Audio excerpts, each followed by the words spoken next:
জয় শ্রীরাম, জয় জয় শ্রীরাম।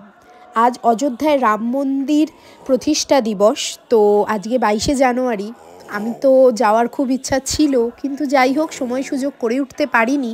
কিন্তু তাই বলে যে আমার বাড়ির কাছে রামতলায় রাম মন্দিরে যাব না, রাম ঠাকুর দর্শন করব না, সেটা তো আর হতে পারে না। তো নমস্কার বন্ধুরা, দাস কিচেন ব্লগের পক্ষ থেকে সবাইকে স্বাগত। সবাই কেমন আছেন? আশা করি সবাই খুব ভালো আছেন। আমি চলে এসেছি রামতলার রাম মন্দিরে, যেখানে প্রতি বছর তো এমনি আসাই হয় রাম পুজো দেখতে বা রামের কাছে। তো আজকে চলে এসেছিলাম আরও একটা কারণে। আজ হচ্ছে 22শে জানুয়ারি, অযোধ্যার রাম মন্দির প্রতিষ্ঠা দিবস আজকে।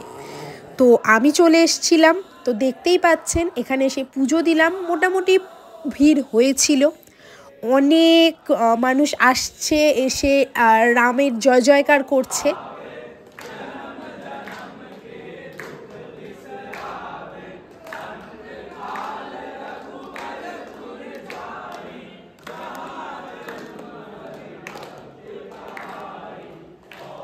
তো দেখতেই পাচ্ছেন এখানে অনেকজন এসে বসে হচ্ছে জয় শ্রীরাম জয় শ্রীরাম করে গান গাইছে।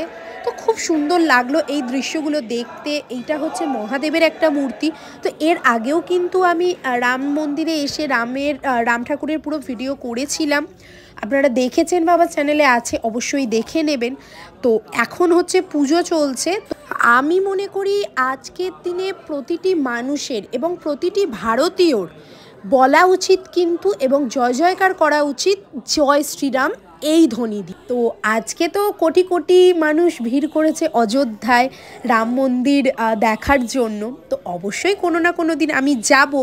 তো আজকে যখন এখানে এসেছি, এখানটা একটু আপনাদেরকে পুরোটা ঘুরে দেখায়। আজকে কিন্তু এখানেও ভিড় প্রচুর ছিল, ধূপবাতি জ্বালানোরও ব্যবস্থা ছিল সাইডে। আপনি ধূপবাতি ঠাকুরকে দেখিয়ে নিরাপদ স্থানে আপনি লাগাতে পারবেন, যাতে না কোনো অঘটন ঘটে। তো এইখানে যে কটা মোটামুটি কিছুক্ষণ ছাড়া ছাড়া আমি দেখলাম কিছু কিছু মানুষ আসছে একটা দল হয়ে, মানে ধরুন একটা পাড়া থেকে বা কিছু বন্ধু বান্ধবরা এসে পুজো দিচ্ছে এখানে। এখন তো সীতা মাইয়াকে মালা পরানো হচ্ছিল। তো যেটুকু আমি পেরেছি আপনাদের সাথে তুলে ধরার চেষ্টা করেছি। অবশ্যই কিন্তু আমি চাইবো আপনারা ভিডিওটা পুরোটা দেখুন যারা দেখছেন। তো এইখানে আর একটা দেখলাম এই বাচ্চাটা পতাকা নিয়ে জয় শ্রীরাম বলছে। তো আমার খুব ভালো লাগলো। তো এখানে একটু আমি নিজেকে দেখিয়ে নিচ্ছিলাম আর কি। তো অবশ্যই কিন্তু কমেন্ট বক্সে জয় শ্রীরাম লিখবেন। এখানে আবার প্রসাদ বিতরণও করা হচ্ছিল, তো আমি এখান থেকে প্রসাদও খেয়ে নিয়েছিলাম। তো ভিডিওটি কিন্তু পুরোটা দেখার জন্য আমি বলবো, কারণ পুরো ভিডিওটা দেখলে আপনারা অনেক কিছুই দেখতে পারবেন। আর যারা যারা জয় শ্রীরাম আজকের দিনে বলবেন না, তাহলে কিন্তু তারা কিন্তু ভারতীয় নয় আমি মনে করি। তো অবশ্যই জয় শ্রীরাম বলুন।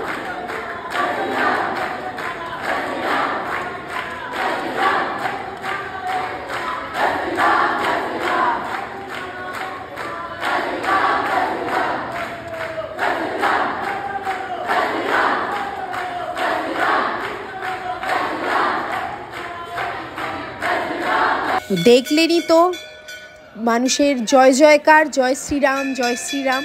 তো এই ছবিটা হচ্ছে এখানে রাম পুজোয় যখন রাম ঠাকুরকে ফল দিতে আসে, তো সেইখানে তখন এই ঠাকুরগুলোই করে। এখন এগুলো বন্ধ আছে।